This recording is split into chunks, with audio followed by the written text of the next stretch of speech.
Hey guys, welcome to the Fairy Tale Podcast, your podcast for the greatest guild in the world. I'm getting all fired up just thinking about this episode.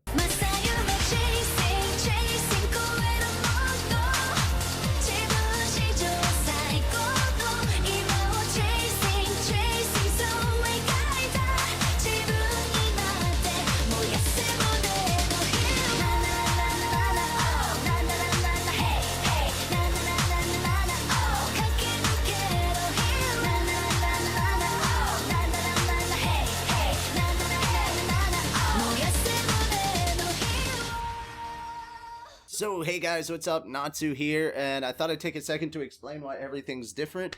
I'm actually in our living room. I've been recording some stuff on the TV, our gameplays and stuff, so make sure to go and check those out. They're on our YouTube channel. The playlist, I think, is called Fairy Tale and Friends Let's Play. But, that's what's been going on. That's why it looks so different here in the most recent 3 videos. That having been said, let's jump right into the most recent anime episode. Now, guys, I'm posting this up on YouTube as well. I'm doing it early, even though I normally wait an extra week. I just want to kind of be like, hey, guys, here's a little bit early, but letting you know this goes up on Crunchyroll. Go check them out on Crunchyroll to make sure you get them as early as possible. Ideally, I'd like to have the manga reviews up on Wednesday on our Crunchyroll channel. Guys, you can watch all of this for free, and it's free to make a Crunchyroll account. You can watch all of these reviews and everything for free. Ideally, I'd like to have the manga reviews up on Wednesday, and the following Monday have the anime reviews up, because it takes a little bit of time during the weekend to get them to upload it, because weekends. I don't know anything better than that. I'm like, weekends, yeah. Usually by that following Monday, the episode will be up, because it comes out so late on Friday, and then they've got the weekend off, so Monday. Yeah. Alright, so let's go ahead and start in on this episode, and I've got a lot to say, and it's not all in order, but bear with me. The Future Speeding Towards Despair is the name of this particular episode. It was a long one, so I had to kind of read it as I was going along. But this is episode 186, and I thought it was a pretty good episode, and I'll give you a list of things that I really liked from it. Okay, so Mermaid Heel was very surprised that Urza blocked Kagura's unsheathed sword. Like, I love this because it just keeps setting up how amazing and badass Urza is. She keeps climbing to different heights of amazing.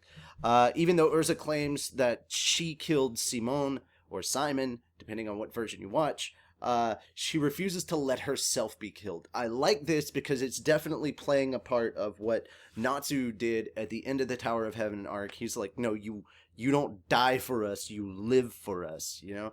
And I like how she chose to use it, you know, Simone's death and Rob's death and everybody that's died saving her. She's like, I can't let what they did go to waste. It would be an insult to their memory if I just rolled over and let you kill me.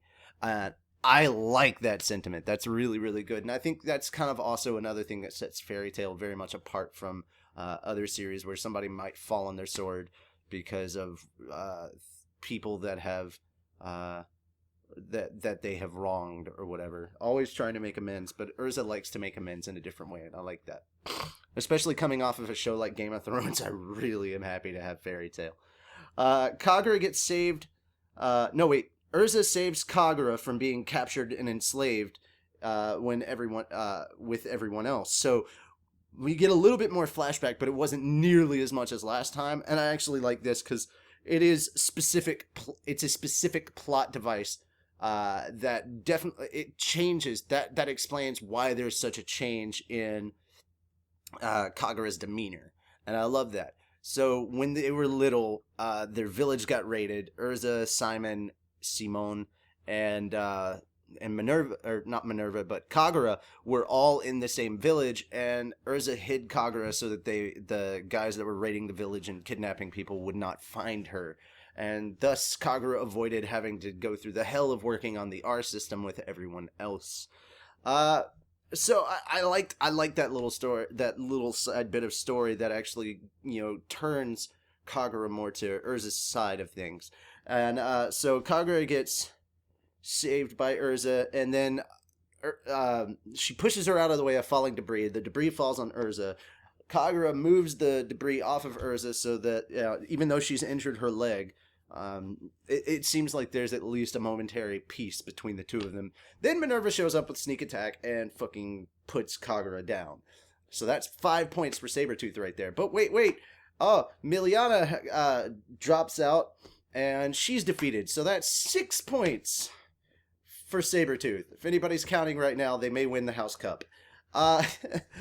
But all that's going on, you get Urza Rage Mode, which I'm very happy with. Anytime Urza goes into Rage Mode, you know somebody's going to get the tar beat out of them. I try not to curse.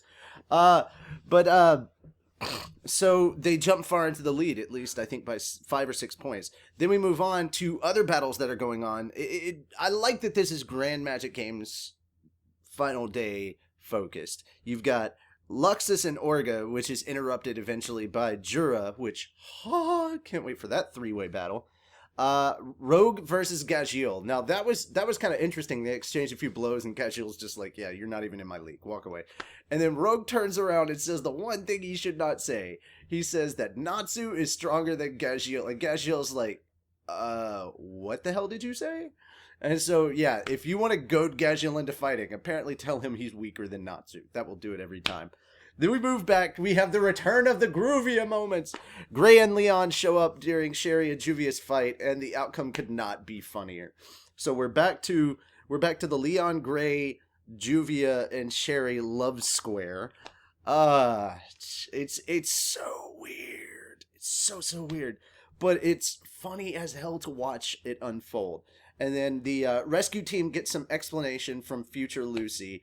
And that's, you get to see a little bit more of the Dragon War. Now, we talked about this a bit more. Do you guys think we should actually see the Dragon War that takes place in the alternate future timeline? Leave us comments. I would love to see it in the anime. I think even though it's not absolutely story, it is kind of story. It's just expanding on the story that's already there. So it's not full-on filler. It's expanding on already produced canon. So yeah, I'd like to see some of that and see how things kind of went from how they are right now to, you know, where they ended up in the future timeline. Because obviously, with Lucy coming back to this timeline, she's changed events. So there we go. I'd love to see the timeline that she came through, just to get a bit more explanations and just to show people just how dire of a situation she's coming from and why she's worried so much about this not happening. It's one thing to say, hey, this happened. It's another thing to show it to you and be like, this should never happen. I want to get that feel. All right, but what are you looking forward to the most in the next episode? I honestly give this one 4 out of 5 stars. It's not the best, but it's really, really good. So, again, that's just my opinion. Let me know what you think. I want to hear your ratings and your opinions and what you think is coming up next. Again, guys, don't forget our campaign to get Fairy Tail on Toonami using the hashtag Fairy Tail on Toonami on all of your social networks. Let Adult Swim and Toonami know, or let Adult Swim and Crunchyroll know that you want Fairy Tail in the Toonami block. That is it for me. I'm Natsu from the Fairy Tail Podcast. I will see you guys tonight. Thank you so much for checking out the anime reviews.